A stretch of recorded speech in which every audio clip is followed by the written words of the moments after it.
In this week with the Air and Water Show. Welcome back to the stage, the hilarious Diya, Basrai! Thanks, everybody.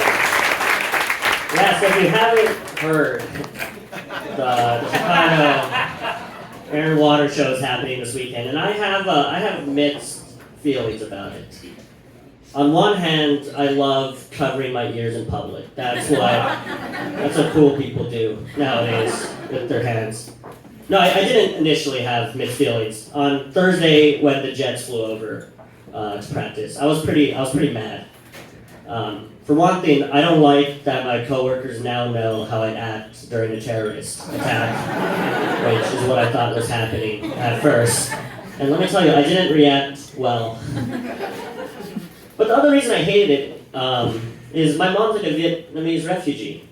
So like loud military jets remind her of the terrible experiences she had back at a Vietnamese air and water show. Chicago on to Saigon, one. But the real main reason I don't like the Chicago Air and Water Show is that it kind of is a little bit of military glorification. And that's the point I feel like it's hard to get across to a lot of like real Chicago born and bred Midwestern Americans. Like I was arguing with one of my coworkers, and this is the kind of guy who has like Navy SEALs as like his desktop background, like this kind of person. And he just didn't get why a celebration of the military felt so gross to me. And I was like trying to explain, I was like, for a lot of people, the scream of American jets is like the last thing they ever hear. And he was like, you're telling me people have died watching the Chicago Air and Water? And we go back and forth, and he wouldn't get it. But then I thought about it a little more. I started thinking that maybe all these fighter jets and people perishing, maybe this isn't really what war or the military looks like nowadays in 2022. I was talking to one of my friends who joined the Navy, and before I talked to him, I didn't really have a good understanding of what the military even looked like. Like, my mental picture was just Mulan. That's all. I thought if you were in the army, you were sleeping in war tents and waking up at dawn to climb mountains, having sex with Chinese men.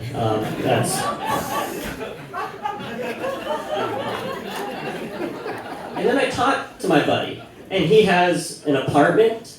He works a 9-to-5 hybrid work schedule, has sex with no Chinese men. Isn't it amazing? Our troops work hybrid. He has to go to war just Tuesdays and Thursdays. And the rest of the time, he goes war from home. He's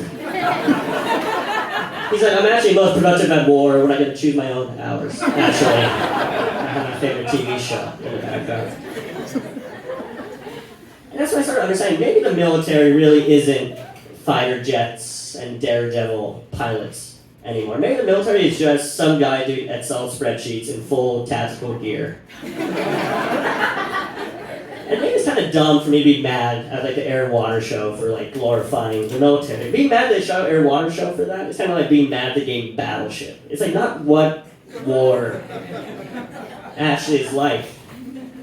This war nowadays, I don't really think it is jets dropping bombs and people fighting on the ground with guns. Because attacking a country is no longer the best way to defeat them. If you want to devastate a country nowadays, you just have to create an app with an algorithm that favors their underage children dancing in skimpy outfits. If you want a country to fall into disarray, just go online and cyberbully their elderly. Because before, when you won a war, you invaded the nation's capital city and they surrendered. Now you win a war when their people stormed their own capital.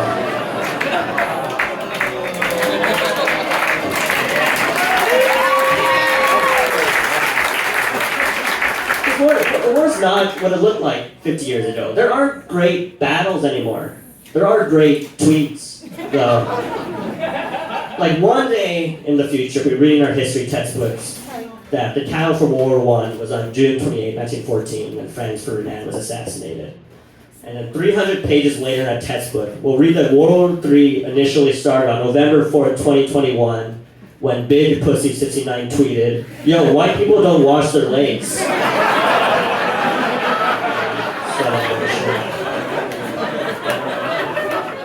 I think the only reason we have like these big standing military of people carrying guns and wearing camo is so like defense contractors can just keep building weapons. They don't use those guns. They're pretty much just props. Like the last time the Marines charged through a wet battlefield and shot their guns was when they were filming an ad for the Marines. That's the only time they use those guns. The military is just a big production company and Raytheon supplies the props. And then it all goes to Israel.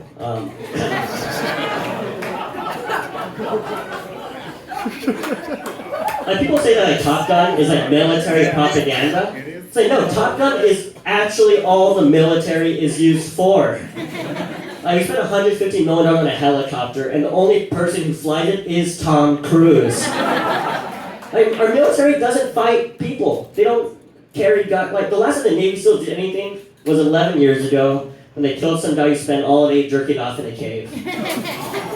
I'm not talking about Bin Laden, by the way. They reported them killing Bin Laden. They didn't report the hundreds of other people who they killed innocently jerking off in a cave, not hurting anyone but themselves. So the more I think about it, the less I mind the air and water show. Because right now, all our military does is dress up in uniforms, hold weapons as props, and practice marching formation. It's pretty much just theater now. And if the military is just theater, let them put on a show. It's not actually war, it's just Shakespeare by the sea for people who own camo backpacks. That's all the air and water show is. And like Shakespeare, it's annoying and stupid and pointless, but it's more for them than it is for us, you know? In fact, I think there should be more air and water shows. Like wherever we have troops stationed around the world, instead of having them sit around twiddling their thumbs and harassing locals, make them put on an air and water show.